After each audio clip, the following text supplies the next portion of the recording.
अस्सलामु अलैकुम रहमतुल्लाहि ताला वबरकातुहू। कैसे हैं आप हज़रात? उम्मीद करता हूँ अच्छे होंगे, खैर व आफियत से होंगे। दोस्तों, जैसे कि आप जानते हैं कि हम इस वक्त में जो सिलसिला लेकर के चल रहे हैं वो औलाद के मुताल्लिक है। बे औलाद लोगों के लिए हम कुरानी हदीसी वज़ाइफ तलाश कर कर के आपके गोश गुजार करते हैं, आप तक पहुँचाया करते हैं।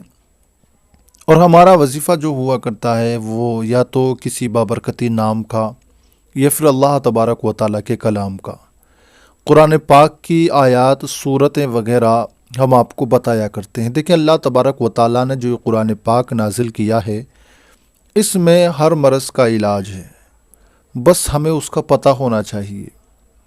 हम अल्हम्दुलिल्लाह वही तलाश कर कर के आप तक पहुँचाया करते हैं।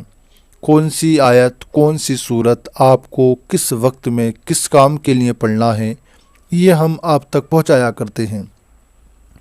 आज मैं हुसूल औलाद के लिए एक ऐसी सूरह मुबारक को बताने वाला हूँ कि जिसने एक नहीं बल्कि मैंने बहुत सारे आमिलीन को देखा है, बहुत सारे आमिलीन को, कि जो अपने तावीज़ भी देते हैं, जो पढ़कर पानी भी देते हैं, सब कुछ देते हैं, मगर इस सूरत के बारे में भी बताते हैं कि आप इसको पढ़ा करना। क्यों? इसलिए कि उन्हें पता है हमारा पानी असर करे ना करे, हमारे तावीज़ात असर करे ना करें, बहरहाल अगर ये सूरत पढ़ेंगे तो ये ज़रूर असर करेगी। उन्हें तावीज़ात देना या कुछ अटरम सटरम देना तो ये उनकी मजबूरी हुआ करती है, क्योंकि उनको आपसे पैसे भी तो लेने। अगर वो कुछ नहीं देंगे, खाली साहब को पढ़ने का बता देंगे, तो आप उन्हें पैसे क्यों देंगे? कैसे तो हम खुद भी पढ़ लेंगे, किसी से ही पूछ लेंगे, हम आपको पैसे किस चीज़ के दें? उन्हें आपसे पैसे लेने भाई, इसलिए वो आपको और चीज़ें बताया करते हैं, मगर सोचते वो भी यही हैं कि ये कुरान की आयत पढ़ेगा, सूरत पढ़ेगा, इसकी बरकत से इसे अल्लाह औलाद दे देगा। औलाद ना किसी हकीम की दुकान पर है, औलाद ना किसी तबीब के पास है, औलाद ना किसी डॉक्टर के पास है, औलाद सिर्फ मेरे रब के पास है और वहीं से मिलती है। ये भी याद रखना, जो हम पर इल्ज़ामात लगाए जाते हैं कि सुन्नी लोग तो अल्लाह के वलियों पर, ये वजीफ़ों पर, तरह तरह की बातों पर बहुत ज़्यादा अमल करते हैं और अल्लाह से नहीं मांगते। माँ भाई, हम मांगते अल्लाह ही से हैं। अगर हम उसके कुरान की कोई आयत, कोई सूरत पढ़कर अल्लाह से मांगे तो इसमें गुनाह क्या है, इसमें जुर्म क्या है? अगर हम अल्लाह के वली के दरबार में जाकर उसका वसीला देकर अपने रब से मांगे तो इसमें गलत क्या है? क्या तुमने हज़रत ज़करिया अलैहिस्सलाम का वो वाक़या नहीं सुना जिसका कुरान में ज़िक्र आया कि आपने हज़रत मरियम के हुजरे में जब आपने फल देखे तो आपको बड़ी हैरत हुई। आपने हज़रत मरियम से सवाल किया कि ये कमरा बंद है, मैंने ख़ुद बाहर से बंद किया, कमरा बंद है, और तुम्हारे कमरे में ये फल कहाँ से आए? कि मेरा रब देता है। आपने जब फलों को देखा तो वो भी बेमौसमी फल थे जो उस वक्त शहर में भी नहीं मिल सकते थे। कहा ये तो बेमौसमी फल हैं, ऐसे फल और इस मौसम में कहाँ से आ गए? कहा मेरा रब हर शय पे कादिर है, मेरे रब के पास से आते हैं। जब हज़रत ज़करिया ने उसी मकाम पर खड़े होकर दुआ की थी, मौला जब तू बेमौसम फल दे सकता है तो फिर तू मुझे औलाद भी दे। जब तू बेमौसम फल अपने जो है मखलूक को दे रहा है तो फिर मुझे तू औलाद भी दे। उसी जगह पर खड़े होकर आपने दुआ की। इससे पता चला कि कुछ जगहें ऐसी भी हुआ करती हैं जहां दुआएं कबूल हो जाया करती हैं। अब उनको वो जगह मिली, उनकी किस्मत थी। अगर हमें किसी अल्लाह वाले के दयार में खड़े होकर दुआ करने का मौका मिल रहा है तो भाई ये हमारी किस्मत है। हमें पता है कि अल्लाह के वली से नहीं बल्कि हम अल्लाह के वली के सदक़े अल्लाह ही से मांग रहे हैं। और जिसकी जहाँ तक रसाई होती है, देखें आप डीएम सीएम किसी के भी पास, पीएम के पास डायरेक्ट नहीं पहुँच सकते। पीए और जना दरवाज़ों पर खड़े गार्ड, बहुत सारी जगहों पर आपको मिलना पड़ेगा। फिर जाकर के कहीं किसी बड़े आदमी से आपकी मुलाकात होती है। अमा अल्लाह से तुम चाह रहे हो कि हम डायरेक्ट जा कर के मिल लें? डायरेक्ट कैसे मिल लोगे? किसी न किसी को तो वसीला बनाना पड़ेगा। इसलिए हम अल्लाह के वलियों तक पहुँचते हैं ताकि इनके ज़रिए से हम अपने रब तक कोई ना कोई पैगाम, अपनी कोई ना कोई बात पहुँचा सके जिस चीज़ की कि हमको ज़रूरत है। तो कुरान पाक में अल्लाह ताला ने हर एक चीज़ का इलाज रखा है। ऐसे ही बे औलाद, जिनकी औलाद नहीं होती, उनके लिए भी कुरान पाक में बहुत सारी आयत मुबारका, बहुत सारी सूरतें इस पर मौजूद हैं। اسی میں سے ایک صورت آتی ہے سورہ مزمل۔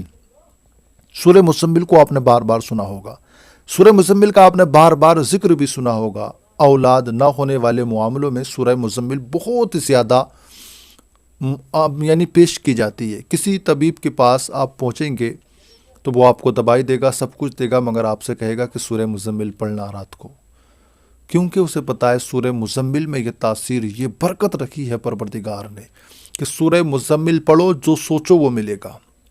سورہ مزمل پڑھو، جو سوچو جائز مقصد کے لیے وہ آپ کو دیا جائے گا۔ تو یہ الحمدللہ سورہ مزمل بڑی برکت والی چیز ہے، سورہ مزمل بہت زیادہ برکت والی چیز ہے۔ بس آپ کو اس کا پتہ ہونا چاہیے کب اور کس وقت میں پڑھنا ہے۔ آج میں آپ کو سورہ مزمل کا صرف ایک دن کا عمل بتانے والا ہوں، ایک دن کا عمل بتانے والا ہوں۔ کس طریقے سے سنیں کہ جس دن بیوی ناپاکی کے ایام سے پاک ہو، مثلا جیسے آپ کی بیوی نے ناپاکی کے دن پورے کر لیے اور پورے کرنے کے بعد میں آج جو ہے غسل کر لیا ہے، غسل کرنے کے بعد جو اگلے دن کی جو صبح آ رہی ہے، اس دن شوہر اور بیوی کو دونوں کو سحری تناول فرما لینا ہے اور روزہ رکھنا ہے۔ جس دن آپ کی بیوی نے غسل کیا، مثلا آج کیا ہے، تو کل کا آپ کو روزہ رکھنا ہے۔ صبح کے وقت میں آپ کو سحری کے لیے اٹھنا ہے، سحری تناول فرما کر کے روزہ رکھ لینا ہے، نمازیں پڑھنی ہے، ہر نماز میں اللہ سے دعا کرنا ہے، اور شام آنے سے پہلے آپ نے گائے کا 1 لیٹر یا آدھا لیٹر یعنی 1 کلو یا آدھا کلو دودھ لے لینا ہے۔ گائے کا نہ ملے تو آپ بھینس وغیرہ بکری وغیرہ کا بھی لے سکتے ہیں، گائے کا مل جائے تو بہت اچھی بات ہے۔ آپ نے آدھا کلو یا 1 کلو دودھ لے لینا ہے اپنی ضرورت کے حساب سے، اور اس دودھ پر آپ نے 7 مرتبہ سورہ مزمل شریف کی تلاوت کرنا ہے، 7 مرتبہ سورہ مزمل شریف کی تلاوت کرنا ہے۔ کس طریقے سے؟ اول آخر آپ نے ایک مرتبہ درود پاک پڑھنا ہے، درود پاک پڑھنا ہے، اور اس کے بعد میں جب اول آخر آپ درود پاک پڑھ لیں، یا تو 1 بار پڑھ لیں یا 3 بار پڑھ لیں، اور پھر اس دودھ پر آپ نے 7 مرتبہ پھر سورہ مزمل پڑھ لیں۔ اس کے بعد میں پھر 1 یا 3 مرتبہ جیسے آپ نے شروع میں پڑھا ہو ویسے ہی بعد میں آپ درود پاک پڑھ لیں۔ درود پاک پڑھنے کے بعد میں آپ نے اس دودھ پر دم کر دینا ہے۔ یاد رہے کہ دودھ کو آپ نے پہلے ہی گرم کر لینا ہے، دم کرنے سے پہلے ہی گرم چینی وغیرہ اس میں مکس کر لینا ہے۔ سب کچھ تیار کرنے کے بعد میں دودھ کو ایک جگہ رکھ لینا ہے، پھر آپ نے یہ اس پر دم کر دینا ہے، اور پھر افطار سے 2-4 منٹ پہلے اسے سامنے رکھ کر کے بیٹھنا ہے، اپنے رب سے خوب گڑگڑا کر کے دعا کرنا ہے۔ روزہ رکھا ہے آپ نے، اللہ تیری ہم نے نمازیں پڑھی ہیں، روزہ رکھا ہے، مولا تو ہمارے حال پر رحم کر، پروردگار اگر ہم تجھ سے نہ مانگیں تو کس سے مانگیں؟ اللہ سے خوب رو رو کر کے دعائیں کریں، اور اس دودھ سے آدھا دودھ بیوی آدھا دودھ شوہر پی لے، روزہ افطار کر لے، اور اس عمل کو چاہے بیوی کر لے یا شوہر کر لے، دونوں میں سے کوئی بھی کر سکتا ہے، کوئی حرج نہیں ہے۔ بعد میں افطار کر لینا ہے، افطار کے بعد میں نماز مغرب کو پڑھنا ہے، نماز مغرب کے بعد بھی اللہ سے دعا کرنا ہے، نماز عشاء کو پڑھنا ہے۔ پورا 5 وقت کی نمازیں آپ کو پابندی کے ساتھ ادا کرنی ہے۔ رات ہونے پر آپ نے اپنے شوہر کے ساتھ وظیفہ جوزیت کو ادا کرنا ہے انشاءاللہ تعالی۔ یہ صرف ایک ہی رات آپ کو عمل کرنا ہے، ایک ہی دن۔ انشاءاللہ آپ دیکھنا، اس دن کا انتظار کرنا، آنے والے وقت کا انتظار کرنا، اس کی برکت سے اللہ رب العزت نے چاہا تو آپ کو اولاد ہوگی۔ آپ کے مقدر میں اگر اولاد ہے تو آپ کو ضرور ملے گی انشاءاللہ تعالی۔ مقدر میں میرے یا آپ کے کیا ہے کیا نہیں ہم نہیں جانتے، ہمیں تو اللہ سے مانگنا ہے، ہوگا تو ملے گا، نہیں ہوگا تو نہیں ملے گا۔ تو اس لیے آپ مانگتے رہیں، دعا کرتے رہیں، انشاءاللہ آپ کی دعا قبول ہوگی۔ میں بھی دعا کرتا ہوں مولا پروردگار جنہوں نے اس ویڈیو کو دیکھا ہے، وظیفہ کر رہے ہیں، میرے مولا اگر وہ بے اولاد ہے تو ان کو اولاد نرین عطا فرما، نیک صالح اولاد سے مالا مال فرما۔ اسی طریقے کے اچھے اور قرآنی وظائف دیکھنے کے لیے آپ نورانی وظائف کو ضرور سبسکرائب کر لیں۔ آئیے دوستو چلتے ہیں، ہم پھر لائیں گے آپ کے لیے کوئی نہ کوئی نیا وظیفہ، تب تک کے لیے خدا حافظ۔